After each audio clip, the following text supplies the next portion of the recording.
What's up, everyone? Welcome to this week's episode of the Dense Pixels podcast. I'm your host, Brad, joined by my co-host, Micah. Hey. We may or may not get Terrence in with a running start today. It is his birthday today, and happy birthday to him. No happy birthday. Come to work. So we may or may not get him on as we progress. We will find out. His age is creeping ever closer to his 45-year-old man personality. I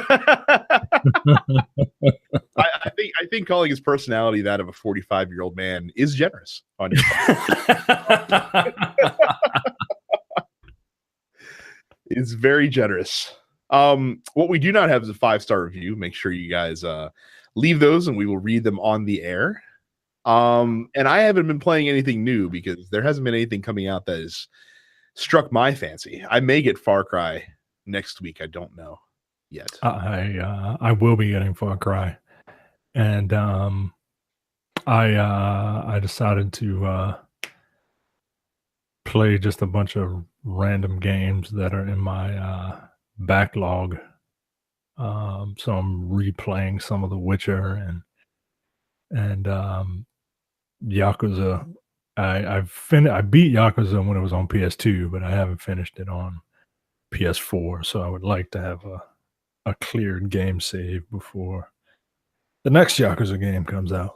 You're going to be Yakuza out by the time Yakuza 6 comes out. You would think so. Well, maybe. I don't know. I did that once. I binged Assassin's Creed Brotherhood right before Revelations came out, and then by the time that Revelations came out, I didn't want to play it because I had just beaten Assassin's Creed Brotherhood. So I'm not an advocate for quickly beating the previous game right before the new one comes out, because you'll burn yourself out on it. Well, we'll see. Like I said, I'm not pushing through it just because I've already played it. I've already beaten it. You know what I mean? Like, if I get to it, I get to it.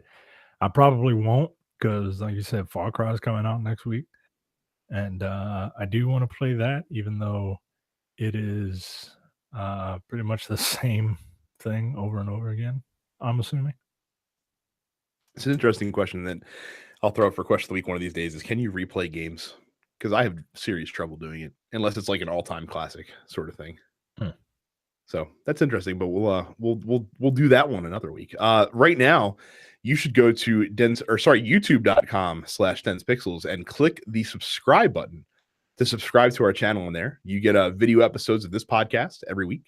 You get the clips that we share out, which we didn't do this week, just a confluence of events. Jay was out of town for his birthday, and I had some stuff going on yesterday, so we couldn't get any clips out this week. But when we do post those clips, make sure you go to our YouTube channel, you share them with your friends, tell them a little bit about the podcast, and bring them into the fold, because we're always looking for new blood, looking for new ears to pollute with our particular brand of nonsense. That's youtube.com/densepixels. Don't forget to check out all the other TNP Studios shows, including the Nerdpocalypse, Black on Black Cinema. Eventually we'll start making Tabletop for 2 episodes again. You can check those out as well. And then don't forget to subscribe to the premium channel, which you can do at densepixels.com/premium to get access to the Area of Grievances, the Look Forward Political podcast, the No Time to Bleed action movie podcast, and the Men with Golden Tongues. And just a reminder, Bond Madness is going on this month in March for Men with the Golden Tongues. There's a survey in the TNP Studios fan group that I will repost, just to make sure that we want you guys to create the initial seeds for our James Bond March Madness tournament. So go on there, vote for the initial Bond seeds, rank the Bond movies 1 to 24, and also tell us what spy movies and what Bond topics you would like to hear us talk about in future episodes of that podcast. And then finally, us and the entire TNP Studios family of free shows are on Spotify. So if Spotify is your podcatcher of choice, you can find us all there. If not, we are on any podcatcher that you want, including Apple Podcasts and Google Play Music, along with all the other ones. So check those out when you get the chance. New releases. It is a jam-packed week this week. Couple console exclusives that people might be looking forward to. Sea of Thieves, the long-awaited pirate game from Rare, releases exclusively to the Xbox One and Windows PC this week. Okay. Are you excited? I completely forgot about this game. I fired up my Xbox the other day, and I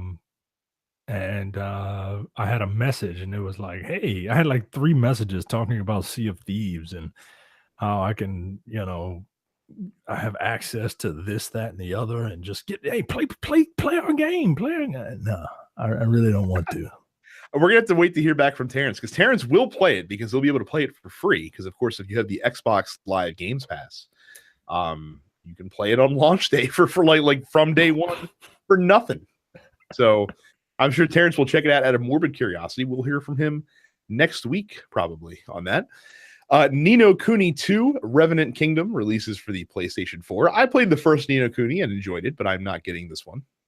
Likewise, the Studio Ghibli art style was, really cool, and I enjoyed that game. I have no desire to go back into that world.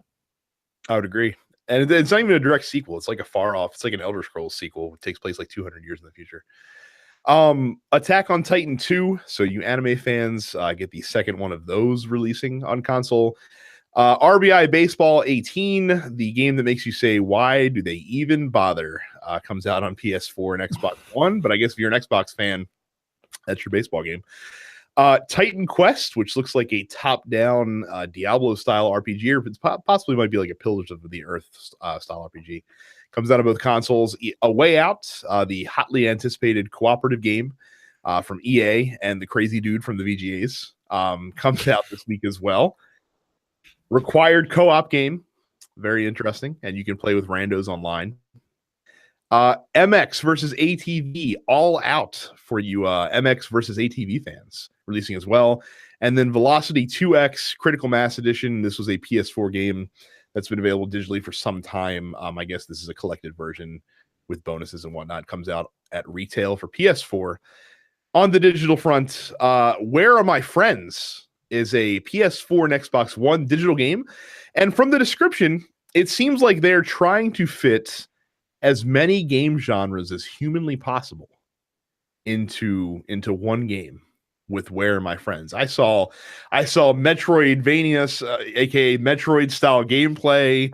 I saw like roguelike elements and all this other like they had like 5 buzzwords in the description for this game.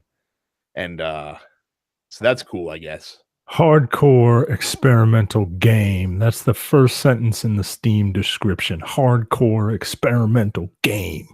All levels represent different game genres side by side with a cute protagonist complete with different trials to save your friends and whole planet.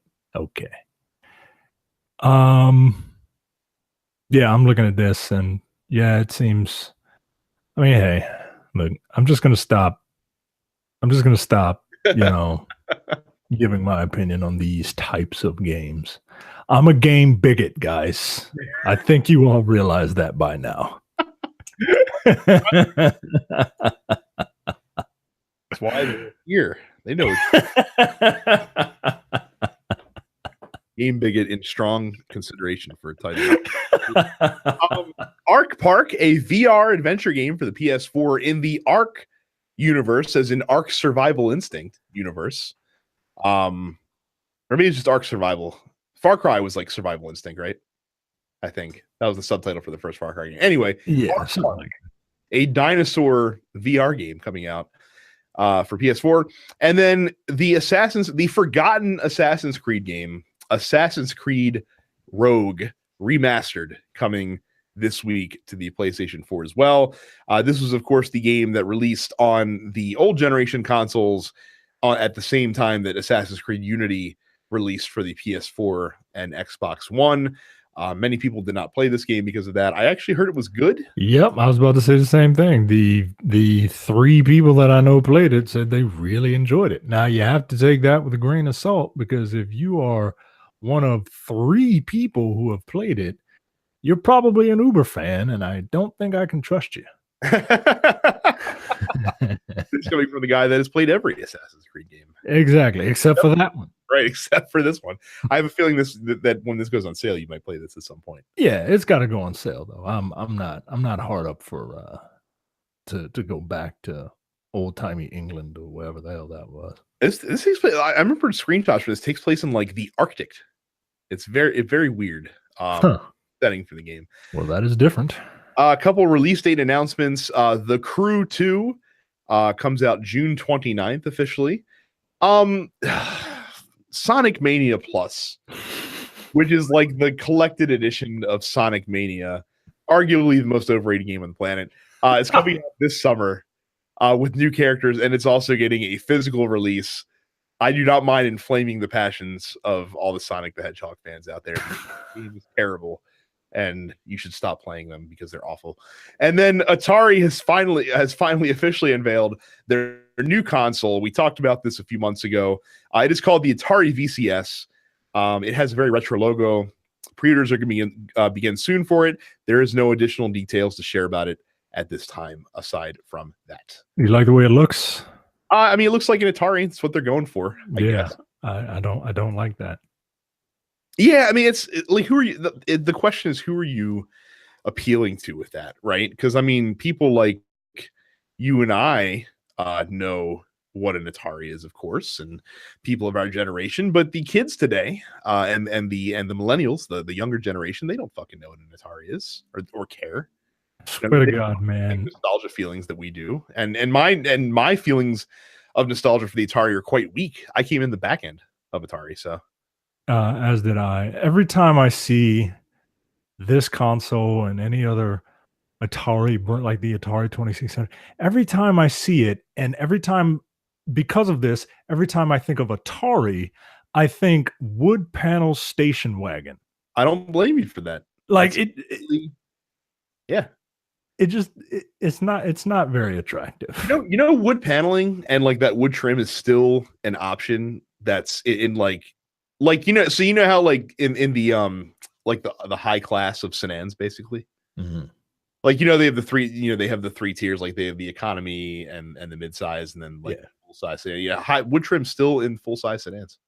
I guess they appeal to older folks. Man, that's just gross. It is kind of gross.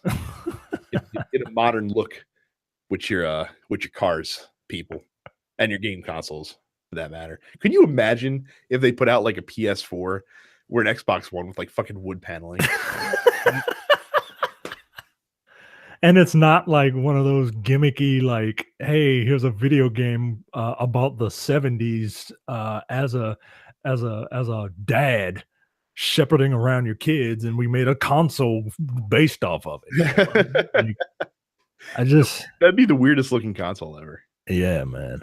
Hey, it's probably better than half the fucking special edition consoles they're putting out anyway. Yeah. Moving on to headlines. Here's another, like, so we had Sonic in the last segment. Here's another thing I'm fucking loath to talk about is shit, but it's notable, so we have to. Drake set records on Twitch this past week. So Tyler Blevins, who goes by the handle Ninja, he's a Twitch streamer, and his notoriety has risen alongside the rise of Fortnite. So he's a popular Fortnite streamer. He's gained 50,000 subscribers between February 22nd and March 3rd, which is kind of crazy in a week's time to get that many. He streams Fortnite every day. And last week, he streamed with notable rapper and noted sports team bandwagon jumper Drake. and they broke Twitch's all-time concurrent viewer record with 635,000 concurrent viewers. This breaks the record from Dr. Disrespect, who had a non-tournament record of 388,000, so almost doubling that record. The all-time record is held by the E-League major Boston. I don't know what sport that's for, but they had 1.1 million concurrent views. But yeah, for non-tournaments, yeah. So Drake helped make this guy even more popular. He apparently gained 90,000 subscribers during the stream, which accounts for a total revenue of, get this, $250,000 a month for this guy streaming on Twitch. Oh my God. So there you go. Anybody got Drake's number? Anybody want to put Drake onto to any one of these podcasts? That's all we need.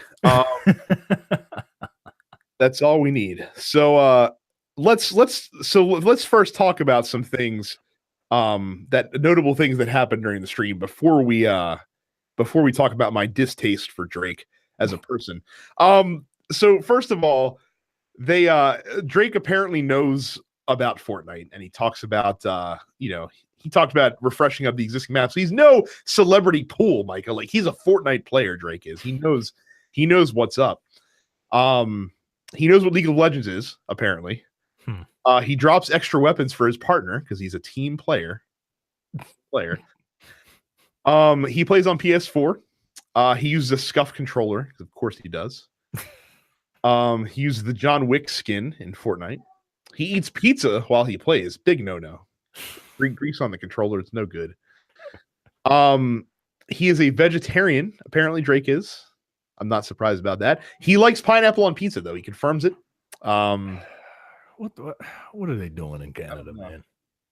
And apparently every time he revives his partner, he said, quote, God's plan, whatever that's supposed to be. I think that's the name of a song that Drake has. Okay. Well, listen up. So Drake is from Toronto. Okay. And in Toronto, they like their sports. They're huge with the Maple Leafs, and they got the Toronto Raptors basketball team, which Drake knows. He sits courtside for a lot of Raptors games when he's up there in Toronto. Yet he can't seem to help himself from wanting to get into every championship locker room during any final that happens in any sport, apparently. I'll never forget when he tried to party, and he did successfully infiltrate the celebrating locker room. I think it was 2 years ago, of the University of Kentucky basketball team after they won the NCAA championship. And when someone asked him, Drake, how long have you been a fan of Kentucky basketball? His reply was, since forever. Shut up, Drake. You are the worst kind of sports fan, sir. And look, I acknowledge that I romanticize, like everyone has things that they romanticize way more than they probably should. I do that with sports. Okay. I look at the romance of sports and the greatness. I enjoyed watching the local UMBC Chesapeake Bay Retrievers, upset number 1 seeded Virginia in the tournament this past weekend, even though I never even came close to going to UMBC for any reason whatsoever, because I love the story of the underdog, beating down the big guy, and I love those stories, and it's fantastic.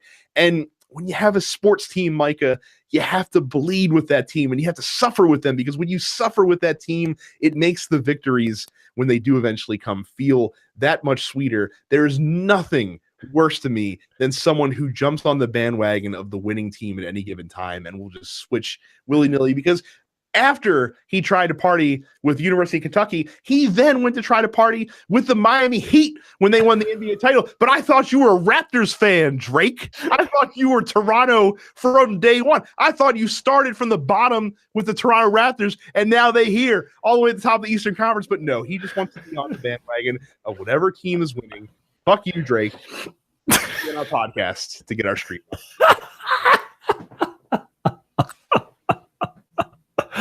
I'm very look. That made me smile, man. just hearing you just tell Drake to go fuck himself.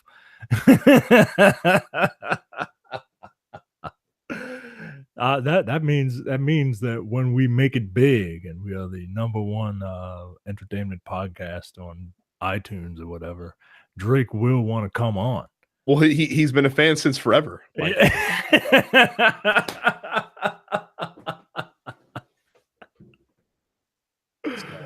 Oh, that's hilarious. That's your Drake hot take for the day.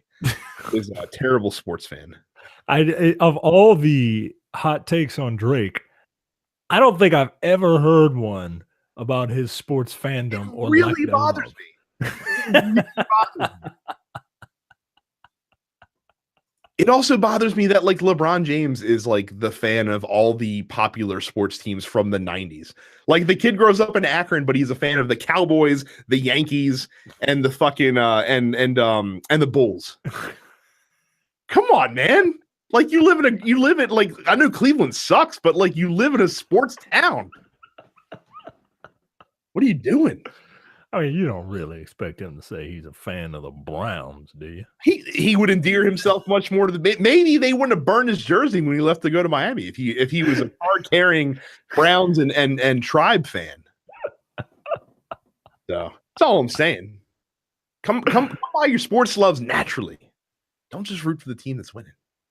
I do agree with that. I do agree with that. I'm very much a homer. If I cared about baseball, I would root for the Orioles.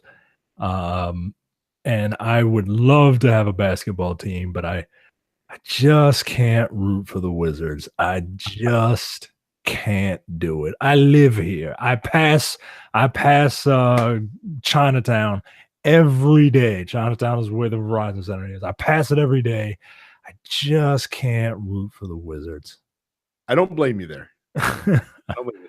But look, and like I said, it sucks sometimes, man. Like I said, I would love to not have to have emotions about the Washington Capitals because I'm tired of every May getting sucker punched in the face. It's no fun, but you do it. You do it, man. You have to. And it's all of the failures will make it feel that much better. Yeah, think about in what 2004 was it that the Red Sox finally won their World Series, and now people can't stand them. I hope to eventually root for a team that everyone hates one day. Yeah, that'll be so.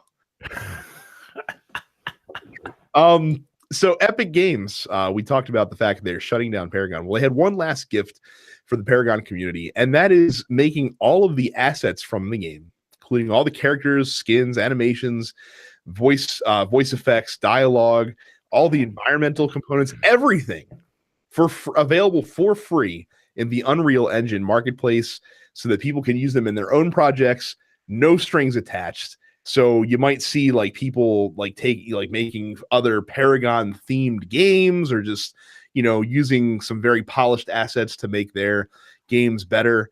Apparently these assets cost in the neighborhood of $12 million in total development time from over the course of the game. So, and Epic just said, here's everything for free for everybody because we feel so bad that we're shutting this game down thanks to the overwhelming success of this game that fell into our lives. Look, man, there's a lot of ways to handle something like this. And I think that everything that they've done so far with Paragon, from refunding everyone for all their purchases, to making everything available for free over the dying couple weeks, to now this, is about as good as you can handle it. Yeah. It's the ultimate make good, man. Why not just blow the doors off the thing? Like, who cares? So it's like I said, and I'm not saying that every company would have to go to this extreme as a make good. But I do think there are some companies that could stand to learn from that experience, as opposed to, just shuttering the door on something, without any kind of warning or give back to the community or stuff like that. Right. So it's an interesting story. Certainly if any of you out there are budding game developers, something I would certainly check out if you code in Unreal Engine. But yeah, very cool from Epic Games. Not so cool is the fact that a StarCraft remastered professional player has been arrested for match fixing. Which not good, definitely not a good thing. So the gentleman's name, well, actually, it doesn't mention his name. I guess I don't see it. I don't think they do mention his name. Or no, here it is. I'm sorry, Ha Newell, who goes by the name of Sky. He's 24 years old. He was approached by a gambling site operator to manipulate the result of a quarter-final match. He intentionally threw the match and received 4.5 million won, which is about 4,200 US dollars, for his trouble. The betting operator was also arrested as well. And the same pair had also attempted similar match fixing at another tournament that started a couple weeks ago, actually last week as well. Goodness gracious, man. Yeah, That's no good, man. Well, look, esports are legitimate now. They're being rocked with match fixing scandals. Apparently, this is not the first time that StarCraft has been hit with a match fixing scandal. The most high profile one happened back in 2010, and involved an entire ring of people, including pros and coaches as well. Good Lord. But yeah, well, apparently don't fuck with StarCraft or you will be arrested for match fixing. That is pretty wild to me. I mean, I guess it makes sense, right? I mean, look, if it can happen in the US with what we would call quote unquote legitimate sports, then certainly in Korea with esports, you can certainly make that case. Damn. Man, like this is like is the next thing going to be like a doping scandal? I mean, good Lord. Oh my goodness. Like this Red Bull was laced with like the limitless drug or some shit, right? Like, right. Just wait, man. Just wait. I mean, look, we've had a little bit of everything so far in 2018 with esports. We've had match fixing, we've had homophobic tirades and racist tirades and all this. Just discrimination, cheating on multiple levels. I'm telling you, the next is a doping scandal, and then that's it. Like you'll see StarCraft in the Olympics at that point. Holy shit! Oh my god, that's good stuff. That's good stuff. So yeah, don't fix matches in StarCraft, guys. Bad news all the way around. Finally for me, it has now been confirmed that Geralt of Rivia, who is of course the star of the Witcher series, will be a fighter in the upcoming SoulCaliber 6. This is the first time that Geralt has appeared outside of a Witcher video game. And he now joins other guest characters from SoulCaliber lore, such as Yoda and Darth Vader and Ezio and others as well. So Micah, the first thing that strikes me is when I'm seeing Geralt in graphics that are not to the high caliber of The Witcher 3, I'm taken aback a little bit. Yeah, Geralt is, he looks a little underdone, low res. Let's say. It's not good when that's the first thing I notice. When it's like, oh look, it's the cartoon version of Geralt that they're using in this game. Like, what is this cell shaded Geralt? I know it's like it's just because Witcher 3 looks that good that when you see like the Smash Brothers version, it's not quite up to snuff. Yeah. I mean, he fits with the pseudo 3D anime style of SoulCaliber. So he doesn't look out of place, right? Like he doesn't look out of place like Yoda fighting Mitsurugi, right? Like it doesn't, it just doesn't. He looks right. He's doing his moves, man. He's casting like Igni and all that shit, and I'm like, all right, I'm down with this. I like Geralt. Geralt is a cool character, man. Like he would be. I know they're doing a Netflix show. I mean, if HBO wanted to continue on the Game of Thrones-esque, medieval fantasy thing, like mature medieval fantasy thing, like they could do The Witcher, man. I was gonna ask, like, is this victory pose gonna be him just like having sex with a random woman? You're right. With like two of them at the same time. I think Geralt is very popular amongst like hardcore nerds because he's kind of like the James Bond of high fantasy. Like he's incredibly sarcastic. He's the best at what he does, and he bangs chicks willy-nilly. It's just like, all right, whatever. And he's taken over the mantle of like video game sex conqueror basically, because I doubt the new God of War is going to have a sex mini game. Yeah, let's hope not. With his son just sitting there, cheering him on. So yeah, if you want your virtual coitus, then you have to go to the Witcher series now from now on. But yeah, SoulCaliber, guys, I still can't believe this game's coming out this year. It feels like it just appeared as if from nowhere. Yeah, this year. I'm not a big fan of fresh-faced Mitsurugi. Everybody looks better with some sort of facial hair. But yeah, I'm excited for that game. I am not. You go ahead and be excited about that. But I will tell you this, listeners, if you are getting a hard copy of SoulCaliber 6 when it releases, you better order it through our Amazon link at densepixels.com/Amazon. And hell, even if you're not getting a hard copy, still buy the PlayStation credit through our link. And then you can just add it to your account and download the game that way as well. The point is, when you buy anything from Amazon, you want to use densepixels.com/Amazon, because you will pay the same very low price that you pay from Amazon.com, and we get a very small percentage of the sale, which we use to help pay for overhead fees like hosting equipment and things like that. Many of you use the link every week. We really appreciate it, and we want the rest of you guys to get on board as well. So help support your favorite video game podcast. Go to densepixels.com/Amazon whenever you buy anything big or small from Amazon.com.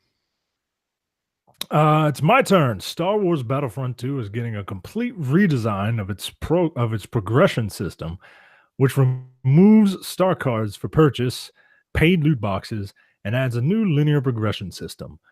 The changes will begin on March 21st, with some of the paid appearance items coming in April. Quote from EA officials: "Since release, we've been hard at work making changes based on the amount of feedback that we got once we were called out on our bullshit in order to create a better game for all players. Today, we are happy to announce that Star Wars Battlefront 2 will get a progression update, which includes a complete redesign of the in-game progression system. Here's the details.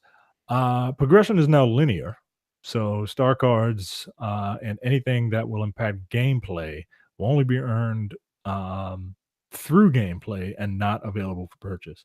If you already dumped a bunch of money into getting a bunch of star cards, they turned them off on day one. So, oh yeah, that's right. If you have anything that you have already unlocked, you get to keep it. Crates don't include star cards anymore, and they can't be purchased. You earn them by logging in, completing milestones, basically playing the game. And starting in April, you will be able to get appearances directly through the in-game credits or crystals. Okay. I mean, at this point, like, are people still playing it? Like, people haven't been. I'm sure it does still have the community. And look, they were backed into a corner. This was really the only move they could have made, because I really don't see how they could have introduced paid, progression unlocks after all of this hullabaloo happened. Right. Some people are still criticizing them for even having paid cosmetics in the game, but I mean, come on, guys, like, it's fucking 20. You're gonna have paid something or other. How much do you want to bet that those people were born after like 1990? Possible. It's like, no, it's gotta be free. You gotta give me the game now. Like, come on. But what's funny is I don't think that this will be any kind of bellwether for the rest of the industry as a whole. Like I said, I think EA got caught with their hand a little too deep in the cookie jar, and it got slapped down. And I think that's what this is.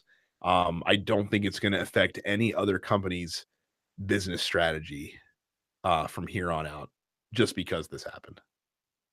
No, I don't think so. If anything, other companies are just going to point and laugh. Like, look at these dummies. Now here is the one thing that I think it may affect, just because it's in the same stable. Do you think, Micah, that this will have in any way, shape, or form an impact on what happens with Anthem when that game comes out next year? Wow, I totally forgot about that game. I mean, Anthem is looking to be like their answer to Destiny. Yes. Oh man. And Destiny 2 has also gone through quite a bit of hemming and hawing as far as microtransactions goes, if you recall. Yeah, yeah. I mean, if they want people to even give Anthem a chance, right? Because people are going to look at Anthem with an asterisk, and they're going to see that little EA logo at the bottom of that box, and they're either not going to play it or they will be very, very hesitant. I think they need to take corrective measures now. And look, I don't mind microtransactions in games and all that, but just don't let it be as egregious as Battlefront was. And they need to put their marketing team to work. Like seriously, man. Like they need to get the word out. Like, hey guys, this is not like the other times that we were assholes. You can take us off the most hated company in the world. We can finally go under Bank of America as the most hated company in the world. Wells Fargo. Yeah, it's going to be interesting to see what happens with Anthem as far as their paid system goes, because they can't afford. It's going to be difficult to afford another high profile game getting smacked in the face by the gaming community, and like you said, they are going to be under much greater scrutiny this time around, because people now the old fool us once, shame on you adage. Mhm. So yeah, it's gonna be very interesting. We're 3 months out from E3, give or take. I don't think there's a game out there that's more that I'm more not interested because I'm like, oh, I gotta have it, but like intrigued about than Anthem, probably, just because of all this happening in the past several months. Yeah, it's not. Yeah, right. Like it's not even because of the game itself. It's because of the business side of it. Like, what's the rollout going to be for this thing? Not the rollout, but like, how are you going to approach this with people? Look, I have no doubt that the game will be uh, pretty good, but if you leave a sour taste in people's mouths, like that's from the word go, that's not gonna endear you to people. EA needs to do some serious. People have trust issues with them, and they need to. They're in the doghouse, man. They need to do like that DJ did and go on some talk show and just be like, "Oh, I'm so sorry for cheating on you guys." You know, I'm sorry, and then have us on, and we can make jokes about them, and then they get mad. And see, if Terrence was here, he would be laughing because I'm talking about a very specific situation that no one else knows. For a second, I thought you were talking like Jesus and Mary or something like that. Yeah, it's related to that. Yes. Oh shit. So yeah, we'll see. Like I said, I'm super curious to see what happens there. So next up, let me make sure that I have everyone's responses in. I got to say, I posted this question of the week super late because I was racking my brain because I didn't want to post another question about Battlefront 2 because I felt like we talked about that game ad nauseum. So I was brainstorming a response, and I got to tell you, I posted this thing at like 6:15 Eastern, and we start recording the show around 7, and you guys coming through with like 20 some odd comments in 45 minutes. Yeah, no kidding. Our listeners are awesome. On point. Question of the week. It's a light week, and I didn't want to go with the same old standby just yet. So let's try a new question. What is the single most important game to you in your time as a gamer to date, and why? Malcolm says For me, it's between Streets of Rage, Turtles in Time, or Tekken. Huh. You know, I never played Streets of Rage. Terrence will blaspheme me for saying this, but you're not missing much. I mean, you played Double Dragon and the Turtle sides. They're all kind of the same. Yeah, I always wondered why, but people seem to single out Streets of Rage. It's got cool Genesis music. That's why. Oh, okay. I'm a Final Fight and Double Dragon person. Yeah, so was I. Yeah, we had Nintendos growing up. Yeah, because we knew good gaming when we were at a very young age. But yeah, like, I mean, Genesis, you know, the one thing that Genesis had is that it was easy to compose very memorable music on that console. If you weren't Konami, because Konami could get every bit of aural greatness out of all the Nintendo systems from back in the day, but everyone could make good music on Genesis, and Streets of Rage had good Genesis music. So, like, it just like the Genesis for some reason just seemed inferior because it had less buttons. It was inferior. It was inferior. Look, I'm sorry, but if you didn't have a 6-button controller, who in their right mind would play Street Fighter? Right, like you have to press start to switch between punches and kicks. Get the fuck out of here! Good lord, out of your goddamn minds. Yeah, I just did not understand it, man. I just did not understand it. Like, why would you want to play with this weird 3-button controller? Anything. I don't know. Brian says, Age of Empires 2. I met people on an old clan site for this game that have become lifelong friends. We went on to play old school CS and UT together. Then WoW right up until today. We still game together. I would just like to point out that I don't believe Brian is referring to the clan as in KLAN. He is spelling it CLAN the proper way. Umed says, do you stand for, by the way? Huh? You know what CS and UT stand for, by the way? Counter-Strike and Unreal Tournament. You could just said that. I don't know why you kept them abbreviated. You know. I read whatever's in front of me. That's also true. Go fuck yourself, San Diego. I would say that Ron Burgundy. If Umed says, I hate the flack I'm going to get for picking this, but I have to go with Super Smash Brothers Melee. I think it's stupid too, but here we are 17 or so later, and I still get together with my friends to play it regularly. The GameCube controller is trash, but after so many years using it for a single game, it feels like an extension of my mind. Also, thanks for pronouncing my name right, Brad. I always get Umed, which is annoying. Well, as someone who also has a name that, when translated to an Anglo language, does not work well, I sympathize. So is that why people like the game controller Stockholm syndrome?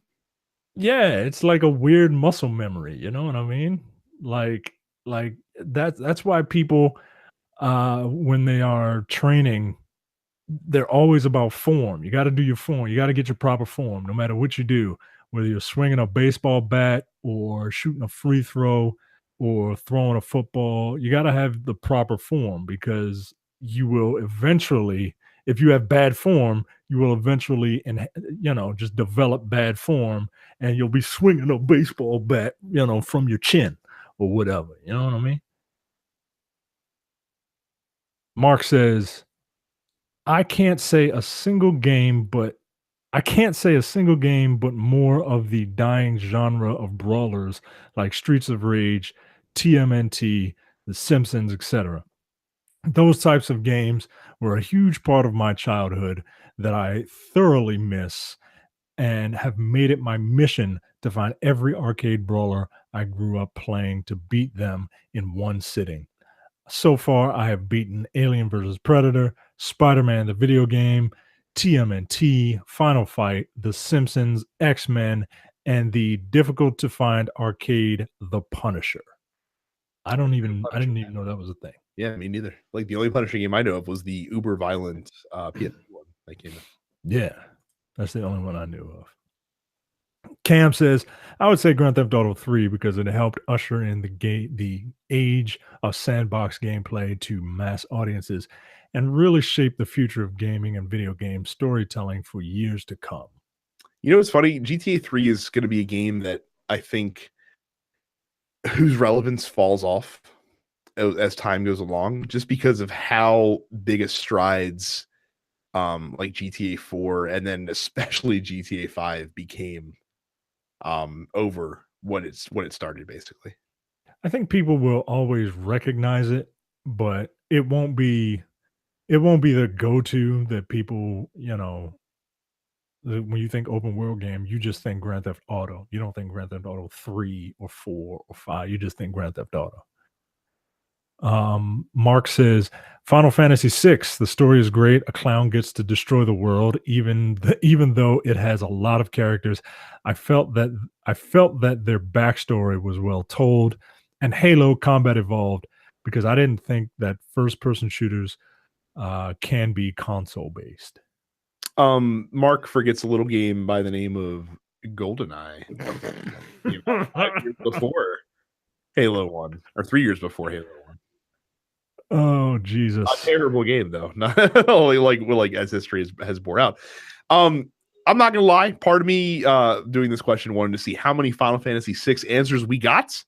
And good news, I'm not gonna be silently judging a lot of you. Correctly with that. The first of many. Roy says, I have to say it's Rival Schools for the PS1 because it helped shape my interest for what I want in a video game. It is fighting teenagers. It's a shame that series never really went anywhere outside of Project Justice. So yeah, man, I would love to see some of those characters in something. I would love to see a new Rival Schools game. Why not, man? Jake says, wow, where to start? The Legend of Zelda, Link to the Past, and Super Metroid are the birth of my love of digital exploring, and that hasn't changed yet.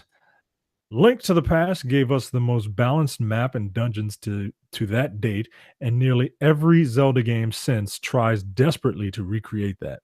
Metroid showcased one of the most ingenious upgrade systems ever at the time, and the soundtrack of both of these games are ingrained into my brain forever. In fact, why are game soundtracks so easily forgotten anymore? It's like every generation since mine has given up on trying to perfect perfection. Despite having a Super Mario World sleeve, I gotta say, one platformer that almost tops it is Bug for the Sega Saturn. I'm not familiar. Seriously, all you guys are sleeping on what amounts to platforming perfection. And I mean, come on. What didn't Shenmue accomplish for us? Gaming Bliss, that series. I was so upset at the cancellation of the US release and so adamant that I would never own the first Xbox that I imported the European release for Dreamcast and modded my system to play it. Clown on it if you must, but you don't know what you're missing. In the biz, we call that pandering to the hosts. Our last response. I mean, he's right. You're never going to go wrong by doing it. I'm just going to say. I have never played Bug for the Sega Saturn. I'm not even that familiar with it, actually. Me neither. My first Sega console was the Dreamcast. That's how anti-Sega I was. I mean, I had a Genesis later on. And I've told the story about how I famously dodged the bullet of the Sega Saturn in the late 90s. Thank God I never got one. PlayStation said my life was changed forever. Let's see here. Where am I? Who's next? Evan is next. Evan says NFL Street 2 because of the soundtrack. That is a game that I had no idea was going to make it on this list. You know what? There was a time where I got all of my knowledge of modern music from sports games. Basically, Really? the only modern songs I ever heard were in the EA, like from the EA tracks that was in all of the EA games from the aughts, basically. All right. Rashawn says, all right, I have to say COD Call of Duty series because it was the first series that got me into online gaming on my PlayStation 3 and the reason I spend hours on hours playing multiplayer matches or zombie matches consistently, wasting so much money on map packs, but wouldn't take anything back because it was something that took my love for video games higher since then. Call of Duty, influential.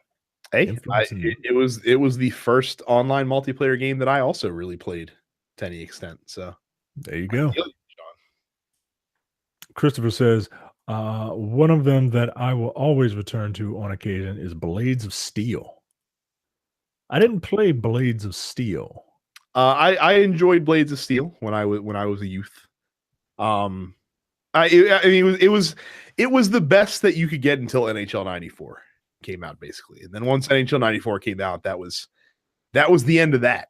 But look, Blades of Steel, fun arcade hockey, very easy. You had to pick your team. You had 3 archetypes of players to choose from: small guy, medium guy, and fat guy. And it was a great game. I enjoyed Blades of Steel. Wait, the small guy, the medium guy, and the fat guy were on Blades of Steel? Yeah, that was what that's from. It's not ice hockey from Nintendo? No, Blades of Steel, you got to pick your team. So, what the hell am I thinking of then?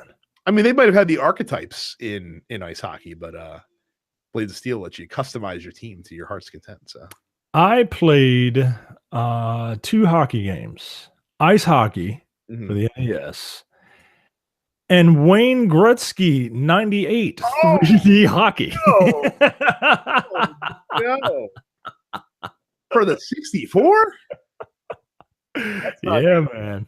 That's not good. Yeah, man. Look, NHL 94. I can still play NHL 94. I love that fucking game. Don't sleep on Wayne Gretzky. They could fight. They would fight in that game. And then it turned into a little mini fighting game. They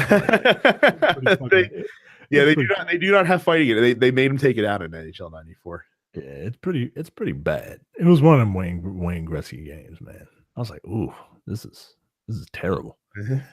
Gaston says, not a single game, but the 2 most important franchises to me are Zelda and Monster Hunter. Link's Awakening is the first game I ever played. Ocarina of Time helped me bond with my little sister. I still have an N64 and the game cart, and it has the 100% completion file from my sister's dad who died when she was 2. It was tough watching her play around in it when she was young. The other games have been a huge fixture in my life, and my brother and I have always played through them together. Monster Hunter is directly responsible for me meeting my 2 best friends. They introduced me to it when we all worked together as driving instructors, and we've spent literally thousands of hours playing through Monster Hunter 3, Monster Hunter 4 Ultimate, Monster Hunter Generations, and Monster Hunter World.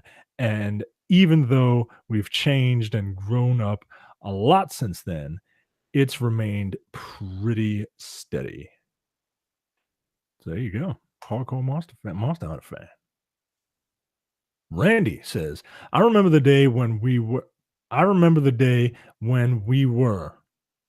Did I read that right? When we were? Yeah. We took our TV on the porch. We took our TV on the porch. You read it right. I just don't know what Randy's saying. We took our TV on the porch because my mom's didn't want kids in the house. The whole neighborhood would come over and we would play Mario Kart and Street Fighter Turbo.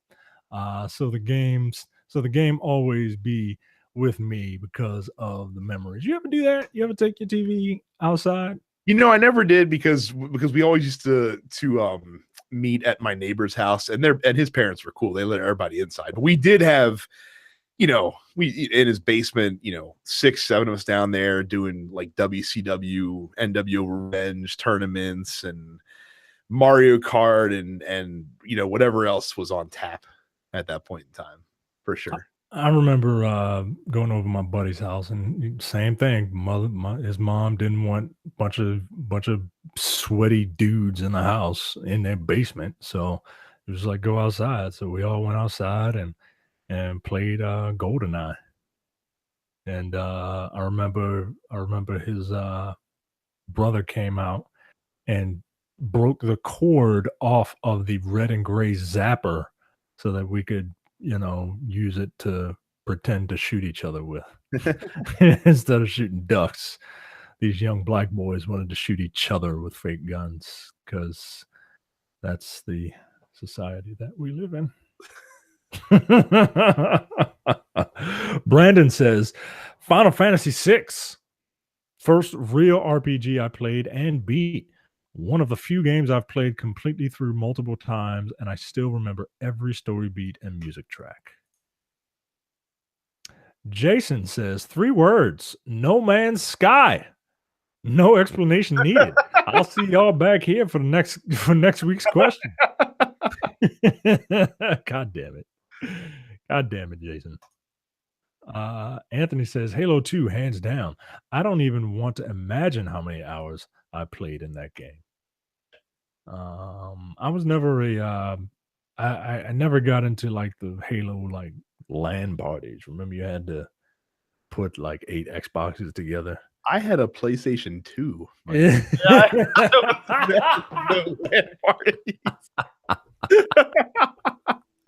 who I was talking to for a second. Trey says Revenge of Shinobi. I could say it's because in the original version you could fight Batman, Spider-Man, Godzilla, and the Terminator, but it's the simple fact that they don't tell you that you have to stop the roof from crushing your girlfriend during the final boss battle.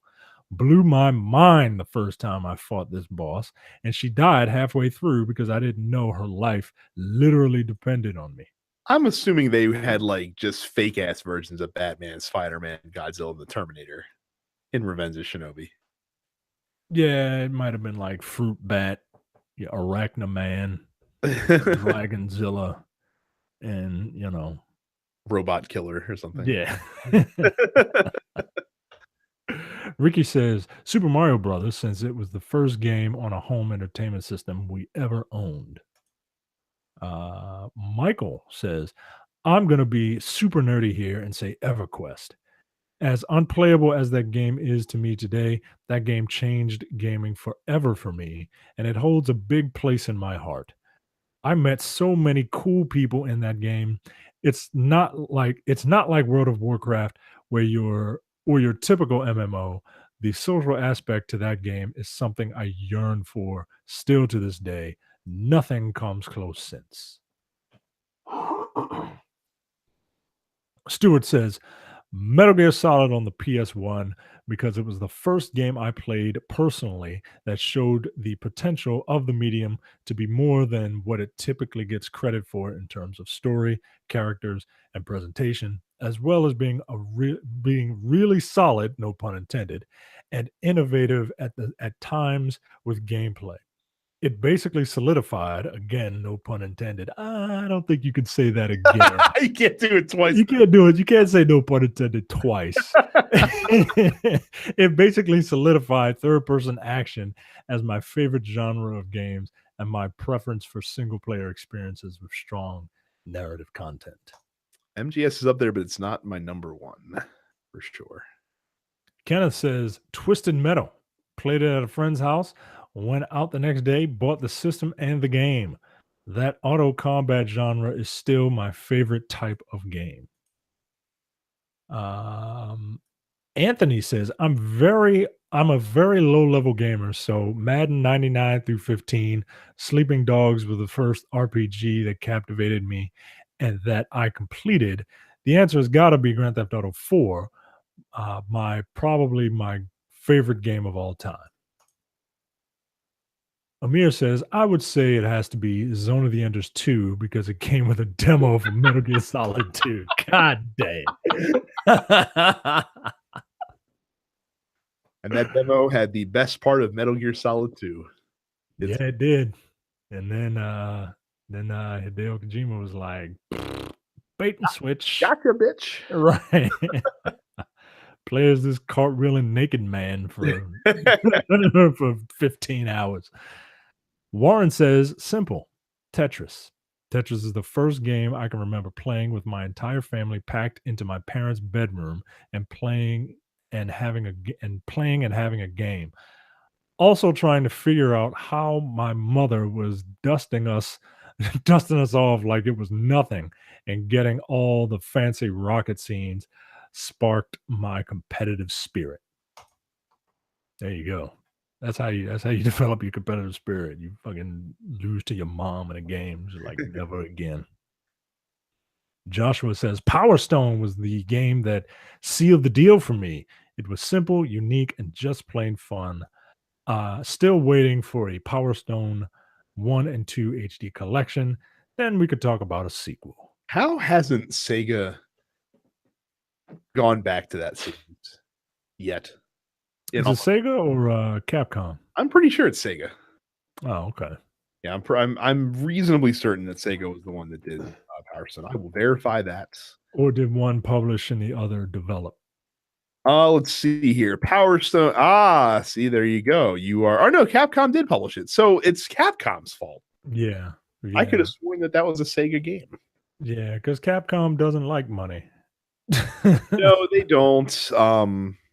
As evidenced by that they've done the bare minimum with Darksiders as well, or not Darksiders, Darkstalkers. Yeah, they had a bunch of like Resident Evil, like you could bring back Dino Crisis and somebody would get excited for it. I think they are bringing back Dino Crisis. Somebody will get excited for it. I can't remember. You can bring back Power Stone, and I'm looking at a guy named Joshua who would be excited for it. So I don't know why they don't. I don't know. Justin says StarCraft probably. This game had a profound impact on how I view gaming in two ways. First, it really showed off the differences in capabilities between PC and console, since it released on the N64 as well, and it controlled like ass. I think it is why I prefer some games on PC and some on consoles today. Second, it is why I avoid all online gaming. God damn. To be fair, all but Mario and Ocarina of Time controlled like ass on. So yeah, that thing. That controller had a penis, guys. Right in the middle. Right in the middle. You got the two legs, and then there's a big old dick just hanging low on that N64 controller. Carl says, my gut instinct was something like Sonic the Hedgehog, Resident Evil, Super Mario Bros. 3, or GoldenEye 64. While those and more were all mainstays in my lineup growing up, one stands out as influential beyond them all: Final Fantasy VII. It introduced me to RPGs and to anime. So much of who I am now is because I discovered this game. It's not a popular opinion among certain circles, but nothing beats that game for me. Look, I used to be right there with you, and I will never, ever, ever discount the impact that Final Fantasy VII had on gaming in the popular culture. It is the best bait and switch game that has ever been released. But once you got it, you're like, oh, okay, this is pretty decent. Like, I like it. So no, I will not dump on your opinion of Final Fantasy VII. Yeah, and we drag Final Fantasy VII all the time, but I've never denied its influence. Right. On many people. I mean, from entire generation, it was their first RPG. So like, if you're making a most influential game list, then certainly Final Fantasy VII would probably be above Final Fantasy VI Oh yeah, absolutely. That's what we're talking about today. So that's fine. But we're talking absolutely. best RPGs. Right. I mean, it's never gonna get on. I down. mean, in terms of like story, character development, pacing, factor or lack yeah. I mean, like, there's no comparison. It also would win the needlessly long sword category though. I mean, that shit is just impractical. It's just impractical. both of those swords, the two swords that you think of when you think Final Fantasy VII, and both of them are impractical. I saw a video of a guy who makes these novelty swords, but he makes them for real. They're out of real steel. And he was showing people how real it is, chopping trees and stuff. And he can't handle the thing because it's top heavy, man. Because it's not balanced at all. Right. There's no type of balance. How do you balance a 6-foot sword? You don't. How do you balance a big hunk of metal that's 5 feet long? Like, you just can't. And not with those skinny arms that Cloud had, just twirling that thing around like a baton. Get out of here. It's why his forearms are so jacked, but the rest of his arm is so right. That's really worked out when you're using that fucking thing. Yeah, you can't mention Final Fantasy and not, get a little bit of it. Although, it's influential and all. It made everybody look. It's so influential. I almost bought one of those fiberglass bullshit ass Sephiroth swords from a convention. Wait, when? Oh, this was a long time ago. Okay, thank God. Jesus Christ. You had just dragged the impracticality of these swords and then like, oh yeah, last year I tried to buy I went to buy a No, this was a long time ago. Okay. This was before I played Final Fantasy VI. That's how long ago it was. Or before your enlightenment. Yes. Leonardo says, Pokemon Emerald. I had a very abusive stepfather growing up. He would gift me and my siblings stuff whenever he felt he had gone too far. Emerald was one such gift. It was the first epic story that I felt a part of, and summoning Rayquaza? Yes. Sounds like one of the days in Kwanzaa. Summoning Ray and stopping the apocalypse was 12-year-old me's greatest achievement. There were many nights where I dreamt of mounting my very own Pokemon. I'm not going to try and butcher that name again. And flying away from that jerk faces clutches. Also, Blaziken is just so fucking cool. Wow, that is something that I am not going to try and make a joke about, because I know what that's like, buddy. My dad used to discipline me in certain ways, and he would do the same thing. He would I remember distinctly going to a Blockbuster Video one day to rent a game. At least your asshole stepfather bought you a game. My not as much of an asshole dad rented a game, because we are cheap in the Payne family. Aaron says, I'm late and it's cool. Chrono Trigger is the most important game ever. Between that and Final Fantasy VI, my games impacted my life and thought processes back then. The butterfly effect was something else before that. Physics was non-existent before that. It fucked up my mind and made me better. Period. That's cool how Chrono Trigger. I've never heard anyone say Chrono Trigger opened them up to quantum physics, basically. Yeah. And Tyrone says, Street Fighter. It's the whole reason I'm so into fighters. What is yours, Micah? Your most important game of your life to date? Oh man, the most important game of my life. I don't want to say something cliche like Mario, because it's not. Um, I like I like Street Fighter, but it didn't affect me in a way that I just like the game. It didn't have like a profound effect on me in terms of wanting to learn how to be really good at it. You know what I mean? Um, I don't know. It would have to be. You know what? It's probably A Link to the Past because I saw A Link to the Past. I got that on a whim because I bought Zelda 2 was my first Zelda. I'm like, this is dumb. Like, what is the big deal? And then I bought A Link to the Past, and A Link to the Past redeemed that franchise, and it's more of an adventure game than a role playing game, but it opened me up to a different type of game that I could experiment a little more with my choices instead of just platformers and beat 'em ups. So yeah, maybe A Link to the Past. And yeah, the music, the the light world and the dark world, like everything about that game is just it's really cool. Yeah, it's Final Fantasy VI. Like I still remember. I still remember the first time I ever heard about it was in an issue of Nintendo Power when they did their yearly Nestor Awards, and it cleaned up at the Nesters as like, best music and one of the best. I think it might have won Game of the Year that year and art design and all this other stuff. And I'm like, what is this game that I've never heard of before? And why haven't I seen the first two? Because it's Final Fantasy 3, if you recall. Yeah.